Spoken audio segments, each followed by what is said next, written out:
जय हिंद फ्रेंड्स। आज हम आपको इतिहास के बारे में बताएंगे। इतिहास क्लास 8 की एनसीईआरटी चैप्टर नंबर आज 5वां चैप्टर है। 5वें चैप्टर में हम क्या पढ़ेंगे?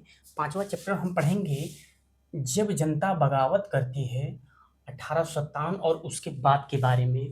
मतलब कह सकते हैं इसमें दिया हुआ है जब जनता बगावत करती है और वो 1857 उसके बाद के बारे में। मतलब 1857 की क्रांति कैसे उत्पन्न हुई, कैसे इनका मतलब कह सकते हैं शुरुआत हुई, इनके बारे में हम इस चैप्टर में समझेंगे। ठीक है, पहले तो हम समझते हैं कि हम पिछले अध्याय में ही पढ़ चुके हैं कि मतलब अंग्रेजों का कैसे शासन चलता था, मतलब इनकी क्रूरता क्या थी। इसमें कहते हैं सैनिक परेशान थे, उसके बाद क्या कहते हैं जमींदार, वहाँ के नवाब, काफ़ी लोगों को, आदिवासी, सभी लोग को परेशानी लोग करके रखे हुए थे। ठीक है, तो इसके बारे में तो पहले ही बता दी है और जानकारी भी आपको बता दे रहा हूँ। तो क्या हुआ कि नवाबों की जब ये होने लगा, ये जब मतलब कह सकते हैं ये अपने साम्राज्य को विस्तारित कर रहे थे, विस्तार कर रहे थे, उसी के बीच में नवाबों की छिनती सत्ताएं जो थी, नवाबों को भी सत्ता इनको ये लोग छीनने शुरू कर दिए थे। इससे कह सकते हैं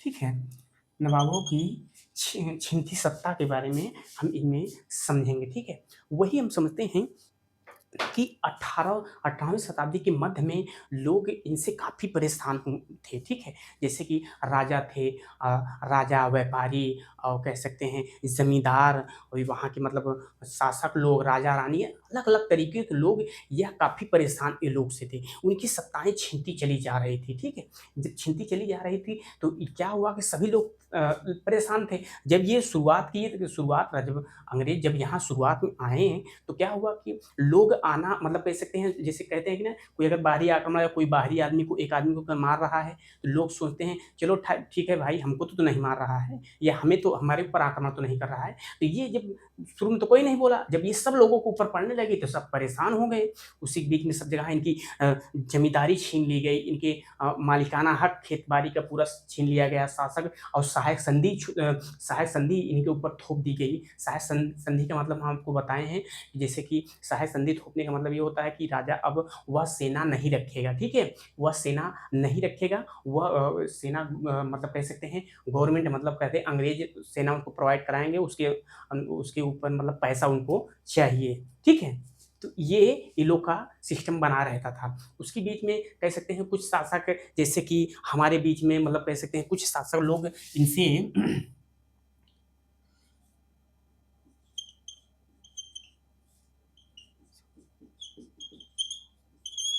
कुछ शासक जो है इनसे बात अंग्रेज से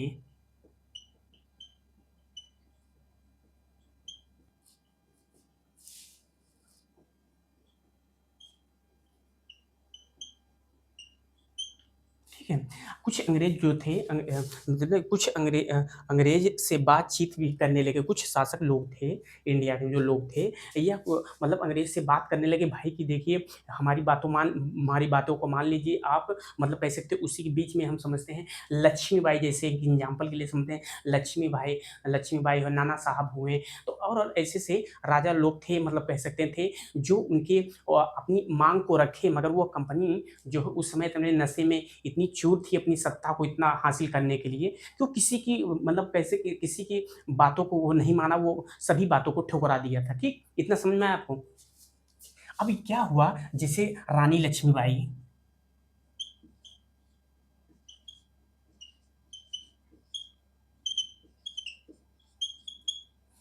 रानी लक्ष्मीबाई और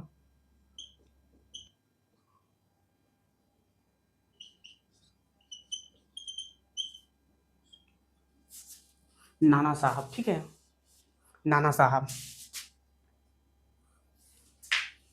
नाना साहब, ये लोग क्या था कि मतलब कह सकते हैं कि ये अंग्रेज के अपने ऊपर बात रखें कि भाई देखिए हमारी बात को मान लीजिए। जैसे रानी लक्ष्मीबाई अब इनके पति की मृत्यु हो गई थी, उसके बाद ये अपने गोद लिए हुए बच्चे को वो साम्राज्य का मतलब शासक बनाना चाहती थी, कहते हैं। तो क्या हुआ कि ये बात नहीं मानी, इसमें लाल डलहौजी ने कहा था जिनके जिनके बच्चे या नहीं हैं, पुरुष वारिस नहीं हैं, उनको उनकी सत्ता को छीन लिया जाएगा, विलय कर लिया जाएगा, अपने मिला लिया जाएगा।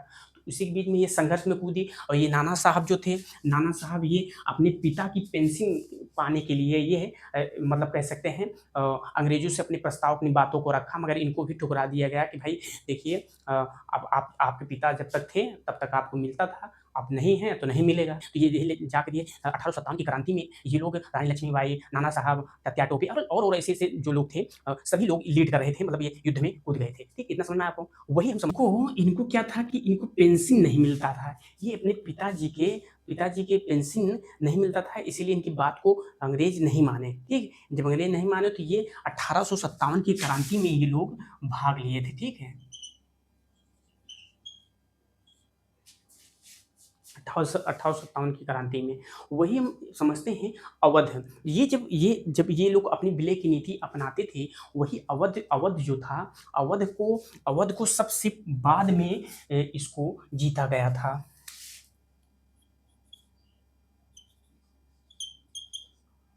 अवध को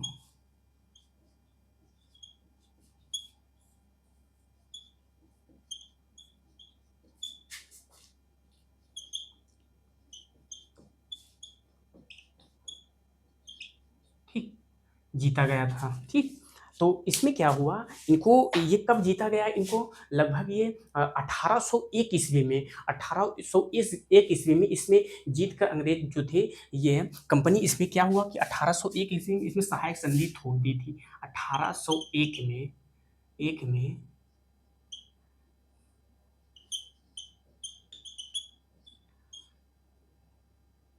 जीत कर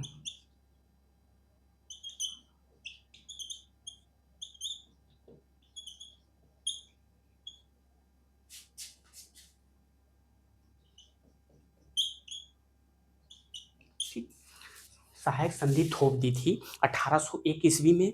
इसमें ये जो इतना ध्यान देना एक पॉइंट यही बनता है कि अवध को सबसे बाद में मिलाया गया, जो 1801 ईस्वी में। 1 ईस्वी में इसमें सहायक संधि थोप दी गई कि भाई सहायक संधि का मतलब ये होता है कि आप जो है सेना नहीं रखेंगे, हमारा मतलब सरकार का गवर्नमेंट जो थी उस समय, अंग्रेज जो थे उनकी सेना रखा जाएगा और उनको कर के रूप में दिया जाएगा। अनेक प्रकार की प्रस्ताव उसमें होता था। ठीक, इतना समझ में लीजिए। उसके बाद क्या हुआ कि 1856 था, अवध को ही मान लीजिए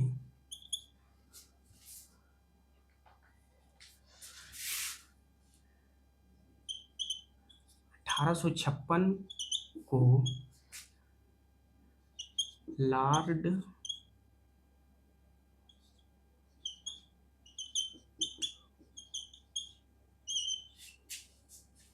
लॉर्ड डलहौजी ने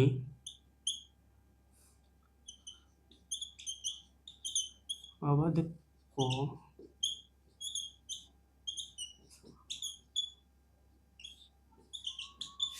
कुशासन का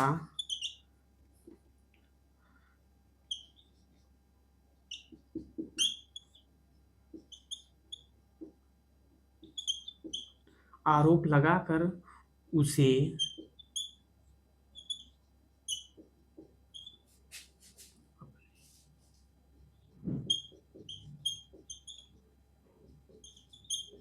ठीक अपने में मिला लिया था 1856 में। इतना ध्यान देना आप कि 1856 में, पहले तो ये 1801 ईस्वी में क्या हुआ कि अवध को सबसे बाद में मिलाया गया, मतलब सहायक संधि थोपी गई 1801 में थोपा गया।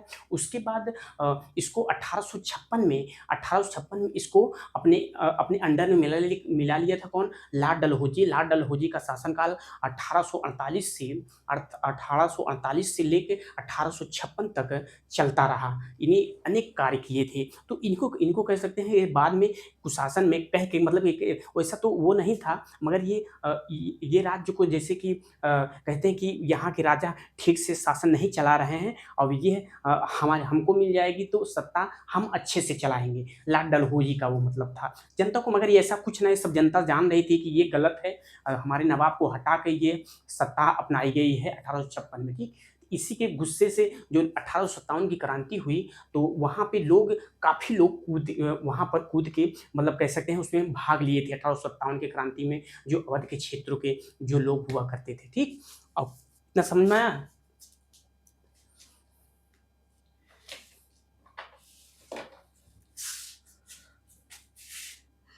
हम समझते हैं।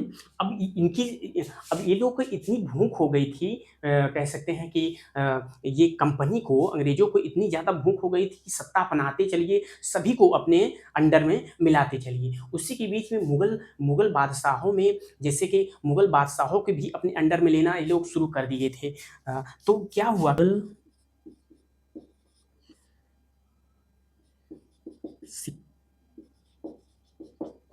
सिक्कों पे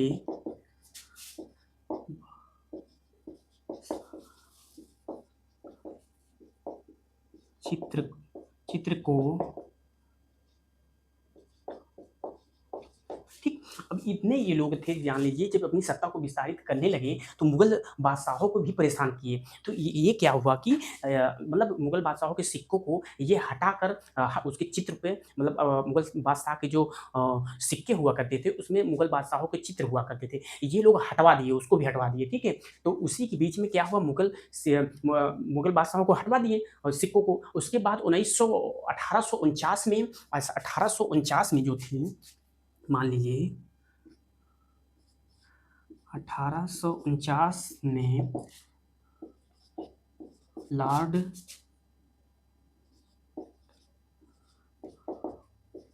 लॉर्ड डलहौजी ने लॉर्ड डलहौजी ने अ, मुगल बादशाह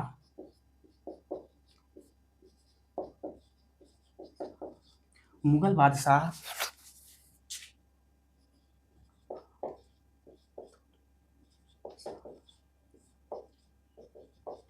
मुगल बादशाह बहादुर शाह जफर को, इन्होंने क्या कहा था, 1849 में लॉर्ड डलहौजी ने मुगल बादशाह बहादुर शाह जफर को कहा कि यह बादशाह जो थे, इनकी मुगल बादशाह बहादुर शाह जफर के मृत्यु के बाद, इनकी मृत्यु के बाद जो है, इनको, इनके परिवार को, या इनको हटाकर दिल्ली के कहीं भी लाल किले से हटाकर ये दिल्ली के कहीं दूसरे स्थान पे स्थापित किया जाए। ठीक, ये क्वेश्चन बनाता है कि वह कौन सा बादशाह जो कहा था, जो वह कौन गवर्नर जनरल ने कहा था कि बहादुर शाह जफर को लाल किला से हटाकर दूसरी जगह स्थापित किया जाए, मतलब इनकी निवास स्थान बनाया जाए। कौन कहा था? यह था लॉर्ड डलहौजी ने कहा था। ठीक है, लॉर्ड डलहौजी ने कहा था। उसी के बीच में हम समझते हैं 1856 में 1856 में कैनिंग ने 1856 में लॉर्ड कैनिंग ने गवर्नर जनरल लॉर्ड कैनिंग ने क्या हुआ कि बहादुर शाह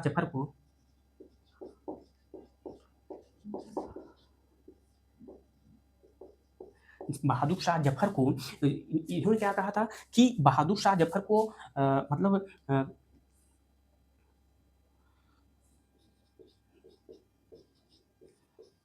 मुगल बादशाह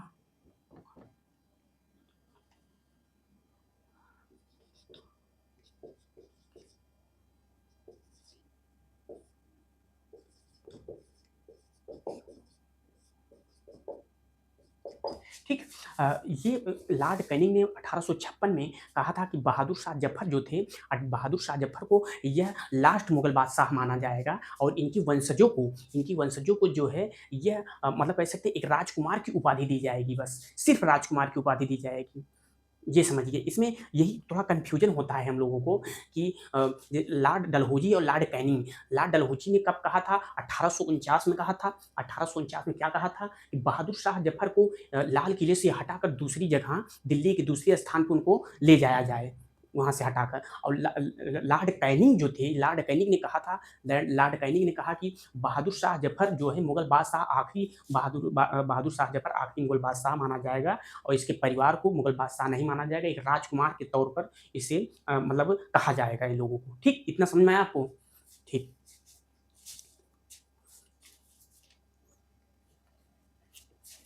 देखते हैं, एक एक करके अच्छे से समझते चलेंगे हम लोग।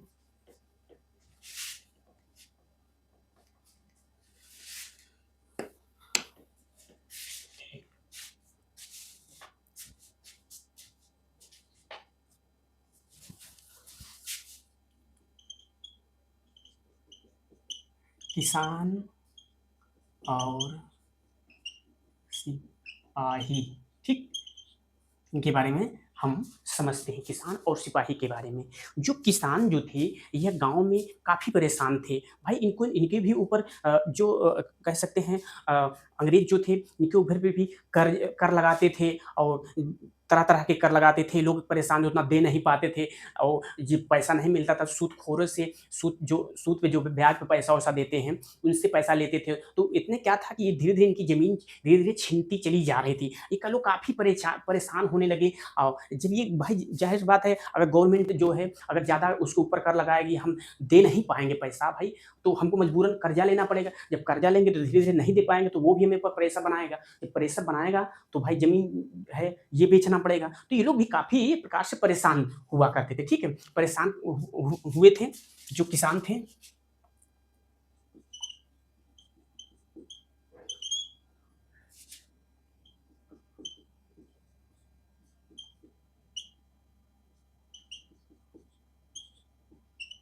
ठीक है? गाँव में परेशान थे, कर की वजह से,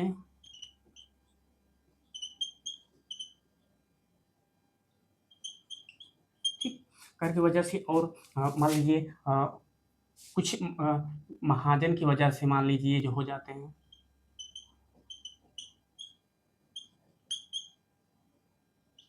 सूद जो सूदखोर होते हैं, ये लोग से काफ़ी लोग परेशान हुए थे, ठीक है? जब परेशान हुए थे, तो क्या हुआ कि जब ये लोग परेशान होने लगे तो भाई जब ज़मीन ये सब बिकने लगी थी, उसी के बीच में सिपाही लोग भी परेशान थे। सिपाही लोग क्या थे परेशान थे, जैसे कि ये लोग अपने वेतन को लेकर परेशान थे। जैसे मान लीजिए सिपाही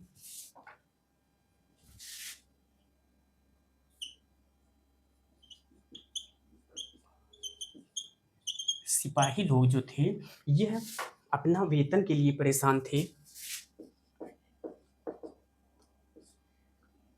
वे वे वेतन हो जाता है और इनके कह सकते हैं नियमित वेतन ना मिलना और ये सब काफ़ी परेशानियाँ ये लोग होती थी और ये कभी-कभी ये लोग को समुद्र पार भी जाना पड़ता था। मतलब एक समझिए कि एक प्रकार से ये लोग की बहुत परेशानी होती थी, ठीक है? होती थी, ठीक है? वेतन संबंधी परेशानी होती थी और ये समय-समय पे ना मिलना और मेहनत मज़दूरी ज़्यादा करवाते थे। मतलब ये लोगों से मतलब सिपाही लोग थे और ये कभी-कभी क्या होता था, इनके धर्म के प्रति नष्ट करते थे। जैसे कहते हैं कि ये समुद्र पार आपको जाना पड़ेगा, समुद्र पार ये लोग मतलब कह सकते हैं कि उस समय जो सिपाही लोग होते थे, वो लोग समुद्र पार जाना वो लोग अपने धर्म के खिलाफ समझते थे। उनका कहते थे कि हमारा धर्म जो है नष्ट हो जाएगा। इसलिए वर्मा में इन्हें भेजा जाने लगा, ये शायद 1824 में था। तो ये लोग को जब भेजा जाने लगा, तो ये लोग जाने से मना कर दिए थे कि भाई हम नहीं जाएँगे। जब हम नहीं जाएँगे, हमारा धर्म नष्ट हो जाएगा। तो ये लोग भी इनका ये भी काफ़ी प्रताड़ित थे। इसी बीच में क्या हुआ कि जब धीरे-धीरे ऐसे सब सिस्टम होगा भाई कंपनी को चलाना ही है। जब कंपनी जब चला रहे हैं, तो उसमें जब ऐसे सब सिपाही बोल देंगे भाई हम नहीं जाएँगे, बताइए उस समय कुछ लोगों के रूढ़िवाद मतलब ऐसे धारणाओं में कुछ बंधे हुए थे कि ये लोग अपने धर्म को नष्ट समझते थे अगर हम समुद्र पार चले जाएँगे, बताइए।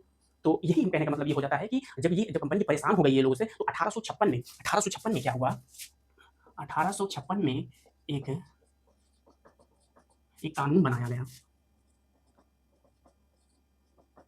एक कानून बनाया गया, उसमें कहा गया, बाकायदा कहा गया कि आप जो है किसी भी समय अगर कंपनी की ज़रूरत पड़ी, तभी भर्ती करते थे। जब आप किसी भी समय अगर ज़रूरत पड़ी, तो वह समुद्र पार भी जाना पड़ेगा, आपको रहना भी पड़ेगा। मतलब कह सकते हैं मतलब पूरी शर्तों को वो लोग बाकायदा व्यवस्थित करके मनाए। तब जाके अगर किसी को अगर करना हुआ, तो आप रहिए, नहीं करना है तो आप निकल जाइए। इन लोगों का कहने का मतलब ये था, ठीक? तो अब हम समझते हैं सुधारों पर प्रतिक्रियाएँ। प्रतिक्रियाएँ, इधर सुनना है आपको? समझते हैं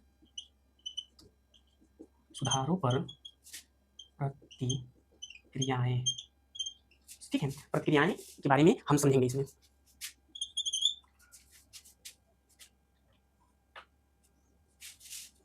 1 मिनट थोड़ा-सा। प्रतिक्रियाएँ, सुधारों पर प्रतिक्रियाएँ। तो क्या था कि अंग्रेज़ों को लगता था कि भाई कह सकते हैं कि भारत को या इंडिया को सुधारने की ज़रूरत है। यहाँ की देसी व्यवस्थाएँ जो स्कूल चलती थी और ये लोग की मतलब रहन-सहन की वजह से ये लोग समझते थे कि हम लोग सभ्य हैं, असभ्य लोग ये लोग हैं। मतलब भारत के लोग असभ्य हैं। तो इसीलिए कुछ जैसे कि बातों को मतलब कह सकते हैं कि कुछ अच्छे भी कार्य किए ये लोग। जैसे कि जब ये लोग नियम बनाए सती प्रथा का अंत किए थे। सती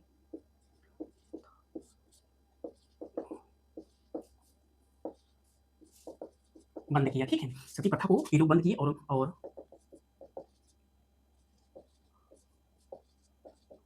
विधवा विवाह को बढ़ावा दिया था, ठीक है? ये लोग विधवा विवाह को ये लोग बढ़ावा दिए, उसकी प्रथा को अंत किए, ऐसा कानून बनाकर, ठीक? और क्या हुआ कि ये लोग को इसीलिए ये लोग को मानना था कि भाई किसी भी अगर व्यक्ति या किसी समाज या गाँव या घर में या किसी क्षेत्र या देश में अगर आपको राज करना है, अगर मिलना है या एक-दूसरे को हिलना-मिलना है, तो क्या हुआ कि ये लैंग्वेज के माध्यम से एक-दूसरे से मिल सकते हैं आप। कहीं आप गए होंगे देखिए अगर जो एक-दूसरे के लैंग्वेज में बोलने लगता है तो ऐसा लगता है मेरे घर का है, मेरे गाँव का है, मेरे मोहल्ले का है, तो ये महसूस होता है, ठीक? तो इसीलिए ये लोग क्या हुआ कि 1830 में 1830 ईस्वी में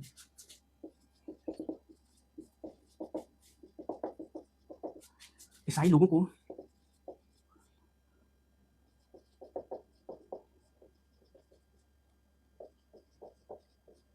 मतलब कह सकते हैं कि 1830 ईस्वी में ईसाई लोगों को जो थे इनको स्कूल खोलने या उनकी अपनी संस्था बनाने के लिए यहाँ इकट्ठा होकर मतलब यहाँ ज़मीनें लेने लगे थे। ज़मीनें प्रोवाइड करा दी थी गवर्नमेंट क्योंकि यहाँ के लोगों को अंग्रेजी पढ़ाया जाए, अंग्रेजी में बताया जाए, अंग्रेजी थोपी जाए, ठीक है? तो क्या हुआ यही सब ये लोग कहते थे कि मानते थे। मतलब ये लोग का कहना मतलब यही था कि आप लोग हमारी इंग्लिश को आप मानिए। तो क्या हुआ कि धीरे-धीरे लोग मजबूर भी होने लगे थे, ठीक? तो क्या हुआ 1830 की बात जो था 1850 ईस्वी में 1850 में 1850 में ये लोग क्या हुआ कि अंग्रेज जो थे एक कानून कानून लेके आए, एक कानून बनाए जो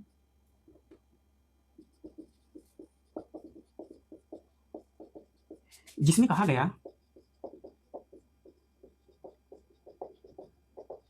जिसमें कहा गया कि जो यहाँ के मतलब हमारी मतलब कह सकते हैं कि ईसाई अगर धर्म अपनाएँगे, अगर ईसाई धर्म अपनाएँगे तो इन्हें क्या है कि इनकी सत्ता जो होती है ये प्रॉपर बनी रहेगी, जैसे चलाते थे। नहीं तो इनकी सत्ता को छीन लिया जाएगा। अब बताइए तब ये लोग भाई भारत के लोग थे हमारे हम लोग जैसे थे, तो इसमें क्या हुआ कि लोग सोचने लगे यार अब ये अंग्रेज जो थे हमारे साथ बर्बरता कर रहे हैं, इन्हें हमें बहुत दिक्कत दे रहे हैं, कष्ट दे रहे हैं क्योंकि हमारे धर्म के प्रति ये लोग मतलब एक प्रकार से खिलवाड़ कर रहे हैं। तो इसीलिए 1850 में कानून लाए, बोले भाई आप लोग ईसाई धर्म अपनाइए, अगर नहीं अपनाएँगे तो आपकी सत्ता को छीन लिया जाएगा, अब बरोबर कर दिया जाएगा कर लिया जाएगा, मतलब अदर-अदर चीज़ों को थोपा गया। तो जो अगर अपनाते थे तो उनको सत्ता जो थी मिलती थी, जैसे रेगुलर चले आते थे उसी के अनुसार रहना है, जैसे हमारे पूर्वजों की ज़मीन मिल जाती थी, हर एक चीज़ मिल जाती थी। तो ये लोग धीरे-धीरे जनता को ये समझ में आने लगा कि ये हमारे धर्म के प्रति ये लोग ज़्यादा मतलब कह सकते हैं परेशानी दे रहे हैं, ठीक है? तो इसी से फूटा गुस्सा जो 1857 ईस्वी में क्रांति में 1857 की क्रांति में लोगों को मतलब भोगना पड़ा था काफ़ी हद तक, ठीक? अब इतना समझ में आया आपको? सती प्रथा का अंत किए तो विधवा पुनर्विवाह का ये लोग समर्थन किए, जो कानून बना के रोक दिया गया था। उसके बाद 1830 ईस्वी में लोगों मतलब कह सकते हैं ईसाई मिशनरियों को जगह ज़मीन देने लगे थे कि आप आइए स्कूल खोलिए, कॉलेज खोलिए, ये सब चीज़ को बढ़ावा दीजिए। मतलब कह सकते हैं कि यहाँ आकर आप रहिए। तो और धीरे-धीरे करके ये लोग मतलब 1850 के तक लगभग-लगभग जाकर ये एक कानून बनाया कि भाई अब जो ईसाई धर्म मानेगा, इसकी पुरानी सत्ता जैसे चलती थी वैसे ही चलती रहेगी। अगर नहीं मानेगी, वो सत्ता छीन ली जाएगी और उसके बाद उसके ऊपर अधिक राजस्व लगा दिया जाएगा, कर लगा दिया जाएगा। ठीक? इतना समझ में आया आपको? देखते हैं।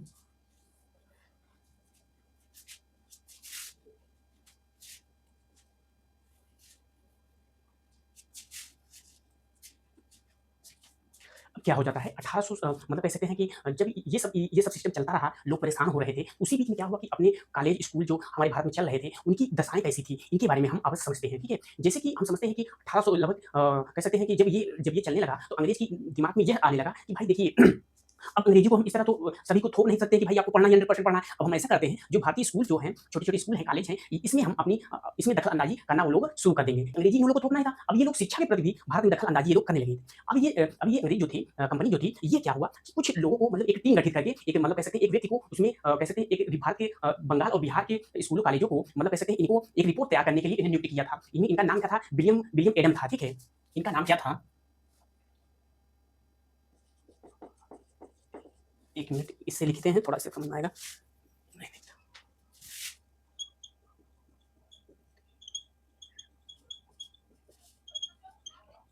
रिपोर्ट जो था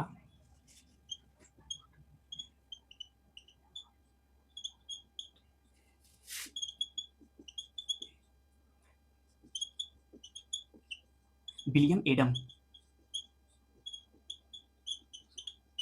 ठीक है? विलियम एडम को जो है इसे भारत के जो बंगाल और बिहार के जो क्षेत्र थे, मतलब बंगाल और बिहार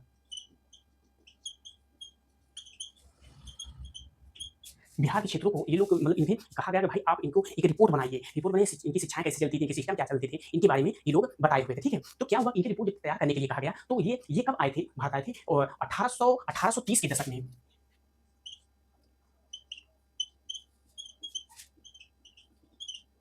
1830 के दशक में आठ स्कॉटलैंड के स्कॉटलैंड के थे, ठीक है? स्कॉटलैंड के ये जो थे, ये स्कॉटलैंड के क्या थे? थे ये ईस ईसाई धर्म प्रचारक थे। समझ में आया?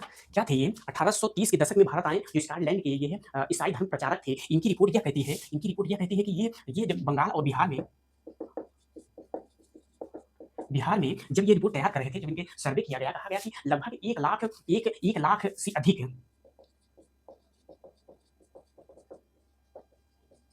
अधिक स्कूल थे, 1 लाख से अधिक स्कूल थे और क्या कह सकते हैं कि लगभग एक क्लास में जो होते थे, एक क्लास या स्कूल कह सकते हैं, लगभग लगभग 20 बच्चे होते थे, ठीक है? और इनका क्या था, 20 बच्चे होते, 20 बच्चे से ज़्यादा नहीं होते थे इनके पास। और ये जब ये सर्वे करा गया, तो ये 20 लाख पाठशालाएँ लगभग ये चलती थी, मतलब यूपी बिहार, मतलब बिहार और बंगाल में। 20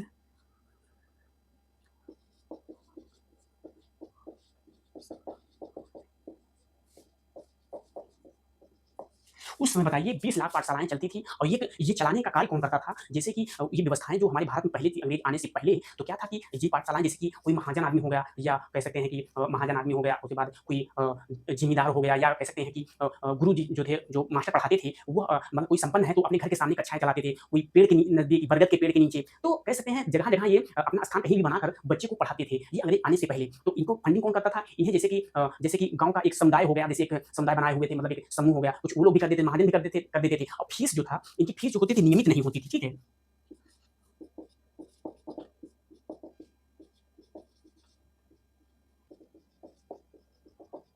ठीक है? फीस इनकी नियमित नहीं होती थी। इन्हें जैसे कि कोई अगर है, कोई व्यक्ति है, तो उसको जितनी कमाई के अनुसार उसको फीस देनी होती थी। जैसे हमारे पिताजी, अगर मान लीजिए कोई कृषक है, मान लीजिए कोई अगर नौकरी कर रहा है, बड़े अच्छे पैसे का है, तो उसकी फीस जो अधिक लगेगी, और जो गरीब है उसकी फीस थोड़ा-सा कम लगेगी। ये सिस्टम बताइए, बहुत अच्छा सिस्टम एक प्रकार से था कि भाई गरीब के भी बच्चे पढ़ लें। महाजन है तो उसकी फीस थोड़ा हिसाब से लगा दीजिए, कोई दिक्कत नहीं, वो दे देगा। और गरीब जो बच्चे हैं वो नहीं दे पाएँगे। इसीलिए वो सिस्टम भी अच्छा था, ठीक? तो ये लोग का सिस्टम बराबर चलता रहता था, ठीक?